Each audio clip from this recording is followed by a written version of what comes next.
বেরাদর ইসলাম mother Zamani কিরাম ওই চাষিটার মনে মনে চিন্তা বলে আল্লাহ আল্লাহ গো আমি একবার নবীজি রওজা শরীফে যাব আমি একবার মক্কাতে হজ করতে যাব জরওয়ালে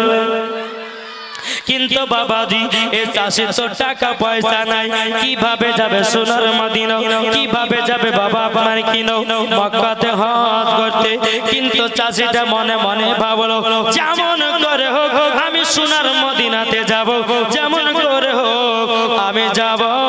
রওজাতে এবং মক্কাতে হজ করতে যাব বেরাদর ইসলাম মাদার জামানি কিরাম ওই চাষিটা বাবাজি জমির কাজ করে জমিতে কি বাবাজি যে সমস্ত টাকাগুলো পায় ওই টাকাগুলোর মধ্যে বাবাজি 4% টাকা নিয়ে আসার পরে 3% টাকা আপনার কিনা সংসারে শেষ হয় 1% টাকা জমা রাখে মক্কায় হজে যাবে কোথায় যাবে মক্কায় হজে যাবে আচ্ছা আমরা কি মনে মনে কেউ নিয়ত করেছি যে মদিনা যাব মক্কা যাব কার নিয়ত আছে কার কার নিয়ত আছে তো হাত তুলুন দেখি কি গো নিয়ত আছে না নাই নিয়ত আছে বেরাদর ইসলাম মাদার জামানি কিরাম এই বাবাজি চাষিটা কি করেছি এক পা দু পা করে বাবাজি জমির কাজগুলো করে বাবাজি প্রত্যেক দিন 1% টাকাটা জমা রাখে 1 বছর চলে গেল 2 বছর চলে গেল 3 বছর পরে মদিনা যাওয়ার জন্য বাবা টাকা জমা হয়ে গেল বেরাদার কত আনন্দ কত বাবাজি খুশি বেরাদর ইসলাম মাদার জামানি কিরাম যখন বেরাদর ইসলাম ইসাদ নামাজ পড়বে আল্লাহর কাছে দোয়া করে বলে আল্লাহ আমি তো মক্কাতে হজ করতে যাব 3 বছর ধরে মদিনা মক্কা যাওয়ার জন্য টাকা জমিয়ে রেখেছি আল্লাহ গো আমি যেন হাজী হয়ে যাই আমি যেন নবীজির আশিক হয়ে যাই যখন বাবা রাত্রে বেলাতে দোয়া করলো সকাল বেলাতে বাবাজি ওই চাষির বাড়িতে একজন গরিব এসেছে ওই চাষির বাড়িতে একটা গরিব এসেছে আসার পরে বলছে ভাই আমি গরিব মানুষ আমার একটা বেটি আছে আমি বিবাহ দিতে পারি না তো একটু যদি টাকার সাহায্য করতেন তো আমার বেটির বিবাহটা দিতাম জোরে বলেন কিন্তু বাবা এই চাষিটা মনে মনে চিন্তা করে বলে আল্লাহ আমার কাছে তো বেশি টাকা নয় আমি তো মদিনাতে যাওয়ার জন্য মক্কাতে হজ করার জন্য আমার কাছে ওই টাকাগুলো আছে তার বাদ বাকি আর আমার কাছে টাকা নাই বেরাদর ইসলাম মাদার জামানি কিরাম ওই চাষিটা মনে মনে চিন্তা করলো আমি মক্কাতে যাব না আমি মদিনাতে যাব না যাব না যাব না ওই গরিব ভাইয়ের আমি কি করব ওই গরিব ভাইয়ের বেটির বিবাহের জন্য আমি জানো সব টাকাগুলো দান করে দেব কি করবে দান করে দেব বেরাদর ইসলাম মাদার জামানি কিরাম ওই চাষিটা বাবা কি করেছে মক্কা শরীফ যাওয়ার জন্য মদিনা শরীফ যাওয়ার জন্য যে টাকাগুলো জমিয়ে রেখেছিল ওই টাকাগুলোকে নিয়ে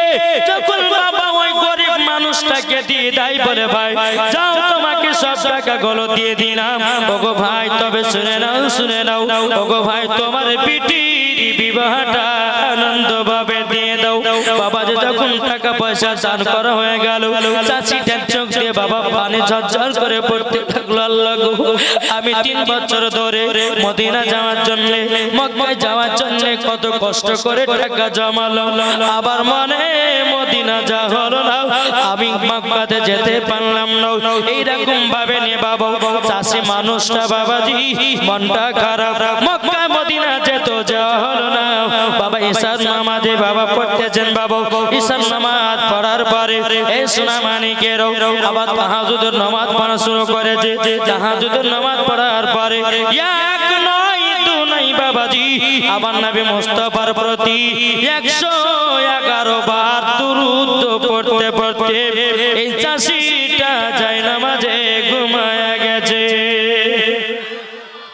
ঘুমায়া যখন যাও বেরাদর ইসলাম মাদার জামানি কিরাম স্বপ্নতে বাবাজি দিদার করতেছি স্বপ্নতে দিদার করতে চাও। আবার ওই চাষিটা বলছে বলো গো কে আপনি বলুন না বলে আমি হলাম আখেরি জামানার নবী, আমি হলাম আখেরি জামানার নবী। আমি তোমার সঙ্গে দিদার করার জন্য স্বপ্নই দিদার করতেছি। কি করছেন? স্বপ্নই দিদার করতেছে, জোরে বলেন। আচ্ছা বাবা, যদি আপনি আমরা যদি নবীকে স্বপ্নই দেখতে পাই, জান্নাত ওয়াজিব না ওয়াজিব না? জান্নাত ওয়াজিব। তাই কবি বলতেছে ও মন নবীর দেশে চলো না, জিয়ারত ওই মদিনা, স্বপ্ন আমি দেখি সোনার মদিনা। ও মন নবীর দেশে চলো না, জিয়ারত ওই মদিনা, স্বপ্ন আমি দেখি সোনার মদিনা। নবী আমার নূরের তরি দু জাহানে নূরের রবি, সেই নবীকে দেখার তোর মন হলো মোর দিওয়ানা, স্বপ্ন আমি দেখি সোনার মদিনা। জরল ও মন নবী দেশে চলো না, জিয়ারত ওই মদিনা, স্বপ্ন আমি দেখি সোনার মদিনা। বাবাজি এ সোনা মানিকের ওই চাষিটা যখন নবীকে স্বপ্নতে বাবা দিদার করতেছে, বাবা চাষিটা চোখের পানি ফেলায় আমার নবীকে বলতেছে বলে নবী গো আপনি আমার সঙ্গে স্বপ্নে দিদার করেছে। ওগো নবীজি আমার মনের আশা মনের বেদনা, ওগো নবীজি মক্কা যেতে পারলাম না, সোনার মদিনা যেতে পারলাম না। আমার নবীজি বলতেছে বলো গো চাষি তবে শুনে নাও তোমার দিলে আছে নবীজির মোহাম্মত করা, তোমার দিলে আছে খোদার ভয় করো। ও চাষি তবে শুনে নাও তুমি হাজিও হয়ে গেছো, জান্নাতীও হয়ে গেছো। কি হয়েছে? হাজিও হয়ে গেল, জান্নাতীও হয়ে গেল। আচ্ছা তিনি কি মক্কা মদিনা গেছিলেন? কি গো জাননি বাবাজি, কিন্তু হাজি হলো কেমন? বেরাদের সমাজে সামানিক রাম চাষিটা বলতেছি বলো গো নবীজি আমি তো মক্কাতে হজ করতে গেলাম না, আমি তো আপনার রওজাতে গেলাম না, আমি হাজি হলাম কেমন করে? আমার নবী মুস্তাফা বলে নূর মুজাসসাম নবী কামনিওয়ালা মক্কি ও সরদার আহমদ মুক্তার নবী মুহাম্মদ রাসূলুল্লাহ সাল্লাল্লাহু তাআলা আলাইহি সাল্লাম তিনি বলতেছে এ চাষি তোমার দিলেতে আমার মোহাব্বত ভরা আছে, আল্লাহ পাক আল্লাহ তাআলা তোমার একটা ঈমানি পরীক্ষা করেছে। বলে কি ঈমানি পরীক্ষা? তুমি মক্কা যাওয়ার জন্য 3 বছর ধরে টাকাকে জমিয়ে রেখেছিল, কিন্তু লাস্ট পজিশনে তোমার ওই টাকা দিয়ে মক্কা যাওয়া হলো না। ওই টাকাটা একজন গরীব ভাইকে তুমি দান করে দিয়েছো তার বিটির বিবাহ করার জন্য। আল্লাহ পাক আল্লাহ তাআলা খুশি হয়ে আপনাকে হাজিও বানায়া নিয়েছে, জান্নাতীও বানায়া নিয়েছে। তাই বলতে চাই যুবকেরা, এই যুবকেরা ওগো ভাই বিবাহ করো কিন্তু যৌতুক নিও না। কি গো বলছে বিয়ে দিতে গেলে আরাম পাই গাড়ি লাগবে, 4 চাকা গাড়ি লাগবে, 8 টিয়ার গাড়ি লাগবে। এই যুবক তুমি মুসলমান ঘরে জন্ম নিয়েছে পুরুষ হয়ে একটা মহিলাকে বিয়ে করে যদি না করতে পারো তোমার মতো মেরি কেউ নাই। কি গো আপাতত নতুন নতুন ডিজাইন হয়ে যায়, আমার বেটা মাস্টার, আমার বেটা চাকরি পেয়েছে, আমার বেটার সঙ্গে যদি তোমার বেটির বিয়ে দাও তো 15 লাখ টাকা লাগবে। ওরে বাবা রে, শ্বশুরের কাছে আদায় করছে।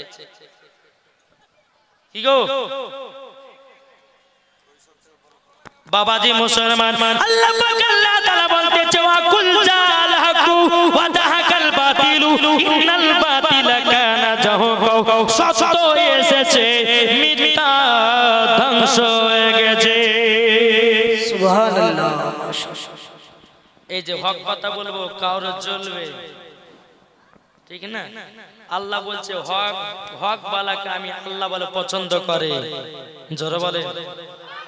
তা আমি যুবকদেরকে বলতে চাই এ যুবকেরা তোমরা একটা মহিলাকে বিবাহ করো কিন্তু যৌতুক চেয়ে নিও না টাকা চেয়ে নিও না তোমার শাশুড়ি শ্বশুরে যেটাই খুশি করে দিবে সেটা তুমি নিতে পারো তুমি বলতেছো চার চাকা নাইলে বিয়ে করব না আটিয়ার নাইলে বিয়ে করব না আপনার কি নাও অ্যাভেঞ্জার নাইলে বিয়ে করব না না যুবকেরা না না না এরকম ভাবে বিয়ে করো না মরার পরে কাল কিয়ামতের ময়দানে আপনাকে সম্পূর্ণ জবাবদিহি করতে হবে একজন মহিলার বাবা যদি গরিব থাকে ওই গরিব মানুষটা ভিটা ভিটি বিক্রি করে দিয়ে 3 লাখ টাকা কষ্ট করে জামাইকে দিয়েছে ও ভাই তুমি কি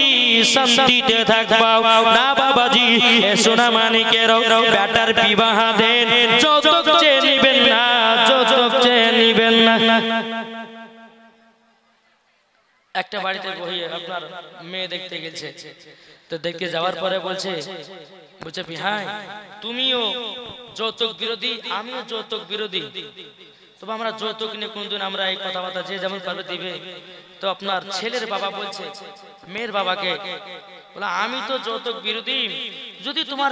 তোমার বিটিকে যদি একটা ঘর করে দিতে তো তোমার বিটি তো থাকবে আমি যৌতুক বিরোধী তোমার জামাইকে যদি একটা গাড়ি দিতে আমি কি পাবো তোমার জামাই পাবে বুঝেন না মানে ঘুরিয়ে ফিরিয়ে আবার সেই কানি ধরছে খবরদার আল্লাহ পাক আল্লাহ তাআলা বলতেছে যারা যৌতুক চেয়ে বাবার মেয়ের বাবার কাছে যারা যৌতুক চেয়ে বিয়ে করবে তারা আপনার কি সম্পূর্ণ গলগলা পাকা হারাম হারাম হারাম বুঝা গেছে বাবাজি মুসলমান এই যুবকেরা আপনাদেরকে বলতে চাই রে বাবা ও সোনা মানিকের একবার বোঝার চেষ্টা করুন ও মা কালা ও ভাইরাও যদি বিবাহ যদি করতে হয় একটা গরিব ঘরের মেয়েকে বিয়ে করো আল্লাহ পাক আল্লাহ তাআলা খুশি হয়ে তোমার বাড়িতে রহমত বর্ষিত করবে কিন্তু ভাই রে ভাই এখনকার মেয়েকে চিনে চিনে বিয়ে করো কেন না এখনকার কিছু মেয়েরা বাড়িয়েছে আর বাতাস খাতুন কি খাতুন বাতাস খাতুন মাথায় ওন্না ব্যবহার করে না এদেরকে বলা হয় বাতাস খাতুন ও ভাই ওই বাতাস খাতুনকে যদি তোমার বাড়ির বউ বানাও বরকত হবে না বরঞ্চ আরো আপনার নসিহত দেখবে আরো আপনার কিনা গুনাহ হতে লাগবে বাবাজি মুসলমান ভাইরা এ ভাই আপনাদেরকে বলতে চাই রে ভাই যেই মেয়েকে বিয়ে করো না কেন ওই মহিলাটা কোরআন পড়তে জানে কি না ওই মহিলাটা আপনার নামাজ পড়তে জানে কি না ওই মহিলাটা পর্দাতে থাকে কি না ওই মহিলাটা ভালো পদে থাকে কি না ওই মহিলাকে তবেই বিবাহ করো ও ভাই আপনাদেরকে বলি মায়েরা গো যদি কোনো ছেলের সাথে যদি বিয়ে দিতে হয় ওই ছেলেটা কোরআন পড়া জানে কি না ওই ছেলেটা নামাজ পড়া জানে কি না ওই ছেলেটা মদ জিয়া খেলে কি না ও গো মা জননী আপনারকে যাচাই করতে হবে ও সোনা মানিকের দেখবেন বাবাজি মেয়ের বাবার কাছে যখন ছেলের বাবা আসে কিন্তু বাবারে ছেলের বাবা মেয়েকে বলে তোমার বিটি কোরআন পড়েছে তো কিন্তু ছেলের বাবাই ছেলে কোরআন পড়ে না কি গো এক কথা বুঝতে পারছেন কিছু কথাগুলো একটু ধ্যান দিয়ে শুনেন আমি ফালতু বকি না যেটুকু বকবো বাবাজি সব ইমানি কথা বলবো মারার আগে এই জিনিসগুলো ঠিক করুন নাকি তাই কবি বলতেছে কি একদিন তোমায় মরতে হবে তুমি ভুলে যেও না হবে মাটির বিছানা গো তোমার আসল ঠিকানা হবে মাটির বিছানা গো তোমার আসল ঠিকানা একদিন তোমায় মরতে হবে তুমি ভুলে যেও না হবে মাটির বিছানা গো তোমার আসল ঠিকানা ইজরাইল ফারিস্তা যেদিন হাজির হবে সে চল ছাতরি যদি করো জানবে রবে শেষে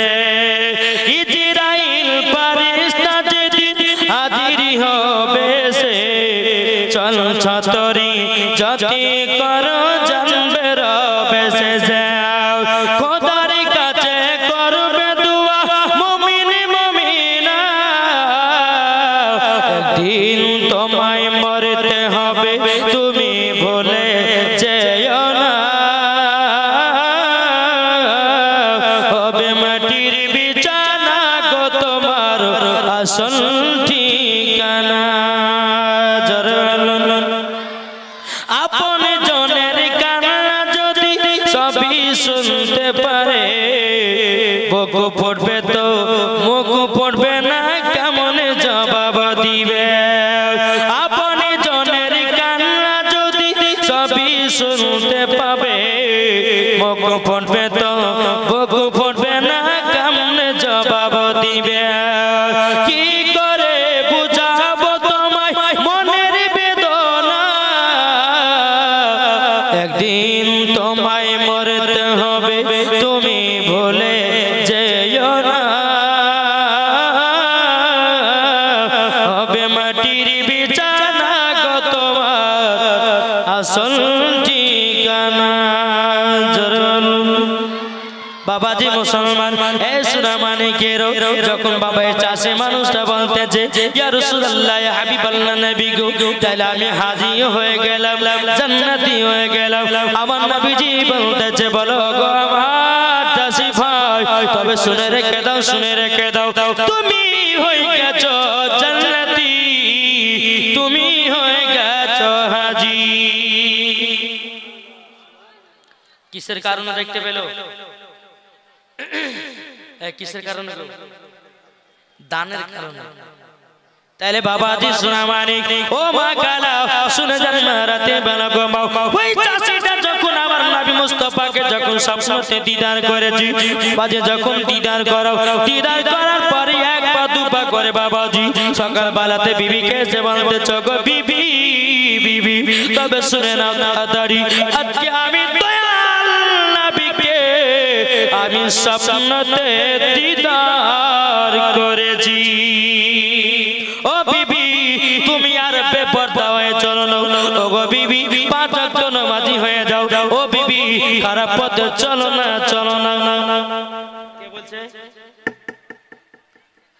কে বলছে গো চাষি তার বিবিকে এসে বলছে বিবি আজকে আমি নবীকে স্বপ্নে দিদার করেছি বিবি গো আর বেপরদা হয়ে চলো না নামাজ পড়ো রোজা করো ইসলাম ধর্মটা হচ্ছে সঠিক ধর্ম জোরে বলেন বেরাদার ইসলাম মুআদ্দান জামানি کرام বিবিতে বলতেছে বলো গো আমার স্বামী আপনি তো নবীকে দেখেছেন আমি কি দেখতে পাবো নাকি আপনার স্বামী বলতেছে গো বিবি চিন্তা করো না তুমি যদি পাঁচ ওয়াক্ত যদি নামাজি হয়ে যাও তুমি যদি পর্দাবালী হয়ে যাও তুমি যদি সঠিকভাবে চলো দেখবা তুমিও একদিন নবীকে দিদার করতে পাবা ও মা কালা শুনে যান রাতের বেলা গো মা জননীর আমার নবী মুস্তাফা বলেছে যারা খাতুন জান্নাতের মতো দুনিয়াতে চলবে মা গো মা জননী মরার পরে জান্নাতি হবে জান্নাতি হওয়া যাবে ও মা কালা শুনে যান রাতের বেলা গো মা জননীর এখনকার আমার মা বোনেরা বাবাজি পর্দা করে না কি গো পর্দা করে এদিকের মা বোনেরা পর্দা করে কিন্তু আমাদের মুর্শিদাবাদের এলাকার মা বোনেরা পর্দা কি করে না এই যে বাবা একটা ই দিয়েছে না এই যে একটা পর্দা দিয়েছে দেশে দেয়নি সম্পূর্ণ মিথ্যা পর্দা এটা কি পর্দা মিথ্যা পর্দা যদি বলে যে মাওলানা ওবায়দুল ইসলাম আমার নবী তো বলেছে মহিলাদের মাথা থেকে নিয়ে পা পর্যন্ত ঢাকা ফরজ কিন্তু আপনি কেন বলছেন মিথ্যা ফরজ বাবাদের সোনা মানিকেরাও ও মা খালা শুনে যান রাতের বেলা গো মা জননী শুধু জালসাতে পর্দা করলে হবে না বাড়িতেও পর্দা করতে হবে, রাস্তাতে পর্দা করতে হবে, শহরে পর্দা করতে হবে। ও মা জননী, মা জননী, নিজের বড় ভাসুরের সামনে পর্দা করা ফরজ, ঠিক না? কিন্তু বাবাজি এ সোনা মানিকের আমার মা বোনেরা তো বাবাজি মুলবির কাছে শুধুই পর্দা করে, আদা সার কাছে পর্দা করে না। করে করে গো। দেখেন একজন মহিলা, একজন মা আমার গোসল করতে নামবে পুকুরে, পুকুর মানে বুঝেন তো, পুকুরে গোসল করতে নামবে। তো নামার পরে বিটিকে বলছে, বিটি ওপরে তুমি থাকো, হ্যাঁ আমি ওপরে গোসল করতে নামলাম, কেউ যদি আসে একটু গলা খাকাড়ি দিও, আমার গা হাত পায়ে কাপড়গুলো ঠিক করবো, বুঝেছেন? ঠিক আছে মা, তুমি যাও গোসল করতে যাও। কিছুক্ষণ পরে বলছে, মা কি হলো? বলে ওই পাড়া আব্দুর রহমান আছে, ওটা আমাদের নিজস্ব লোক হয়, তোকে ওর কথা বলেছি। ঠিক আছে মা। আবার কিছুক্ষণ পরে বলছে, মা বলে ওই পাড়া আব্দুল করিম আছে, ওইটা আমাদের নিজের ভাতিজা হয়, তোকে ওর কথা বলেছি। ও আচ্ছা ঠিক আছে মা, গাধাও। আবার কিছুক্ষণ পর বলছে, মা বলে কি হলো, আবার কে আছে? বলে মসজিদের ইমাম সাহেব, মসজিদের ইমাম সাহেব, এই দেখেন এরকম কাপড়টাকে লিয়া, এই দেখেন আমি দেখাই নালে হবে না, না দেখালে হবে না, এই রকম ভাবে আবার লিয়া যাবে, ঘন্টা দিচ্ছে, মনে হচ্ছে 4 কলিবার পীরা নিয়ে এসেছে। হ্যাঁ ও মা খালা, মুলবির সামনে তুমি যেমন পর্দা করো, সাধারণ পাবলিকের কাছে ওই রকম পর্দা করা ফরজ, দেখি গো। কিন্তু বাবাজি এদিককার মা বোনেরা ভালো, এরা পর্দা করে। আমি মুর্শিদাবাদের কথা বলছি বাবাজি, সোনামানিক আসুন। তাই আপনাদেরকে এখনো অনেক কিছু বলার আছে, শোনার আছে, শুনবেন একটু মন দিয়ে দূর পড়ুন। আল্লাহুম্মা সাল্লি আলা সাইয়্যিদিনা মাওলানা মুহাম্মদ ওয়া আলা আলি সাইয়্যিদিনা মাওলানা মুহাম্মদ সাল্লাল্লাহু আলা মুহাম্মাদিন সাল্লু আলা মুহাম্মদ, হরদম ज़ुबान से निकालो, हरदम ज़ुबान से निकालो पाक नामे मुहम्मद। कभी बोलते थे नाराए तकबीर, अल्लाहु আকবার, জোর হবে না? আপনা আমি বলবো নারে তাকবীর, আপনারা বলবেন আল্লাহু আকবার, বলবেন তো? নারায়ে তাকবীর, হোসেনা হোসেনা, আর জোরে বলতে হবে নারায়ে তাকবীর, নারায়ে তাকবীর, আল্লাহু আকবার, নারায়ে তাকবীর, আল্লাহু আকবার, নারায়ে রিসালাত ইয়া রাসূলুল্লাহ, নারায়ে রিসালাত ইয়া রাসূলুল্লাহ, সিদ্দিক উমর উসমান হায়দার, চারজন সাহাবী সব থেকে বেহতর, জোরে বলেন না, এটা জোরে হবে না? সিদ্দিক উমর উসমান হায়দার, চারজন সাহাবী সব থেকে বেহতর, যাদের দিলে আছে আল্লাহর পয়গম্বর, নারায়ে তাকবীর, আল্লাহু আকবার, নারায়ে তাকবীর, আল্লাহু আকবার, নারায়ে রিসালাত ইয়া রাসূলুল্লাহ, জোরে কোন সুবহানাল্লাহ।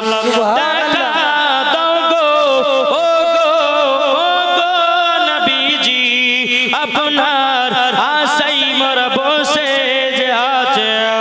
আপনার নামে গাতি দরুদের মালা, নারায়ে তাকবীর, আল্লাহু আকবার, নারায়ে তাকবীর, নারায়ে তাকবীর, আল্লাহু আকবার,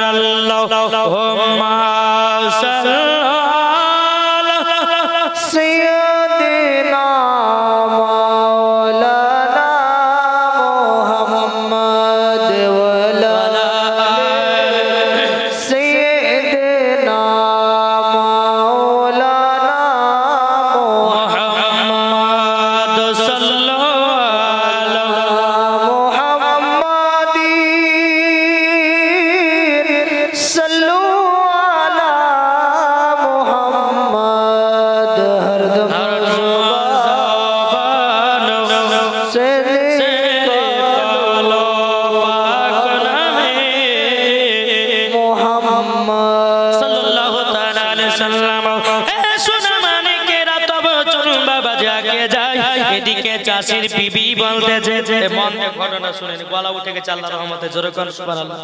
জি বেরাদার ইসলাম মুআজ্জিন সামানিকরাও, চাষির বিবি বলতেছে, বলো গো আমার স্বামী, আমি ওকে নবীকে সবসময় দিদার করতে পাবো নাকি? চাষি বলতেছে, বলে হ্যাঁ, তুমি ওর নবীকে স্বপ্নে দিদার করবা। বেরাদার ইসলাম মুআজ্জিন সামানিকরাও, এ সোনা মানিকেরাও, ওগো আমার আব্বাজি মুসলমান ভাইরাও, বিবিতে বলছে, বলে স্বামী গো, আমি তো নামাজের নিয়ম কানুন গুলো জানি, কিন্তু স্বামী গো আমি তো কোরআন পড়তে জানি না। কে বলছে?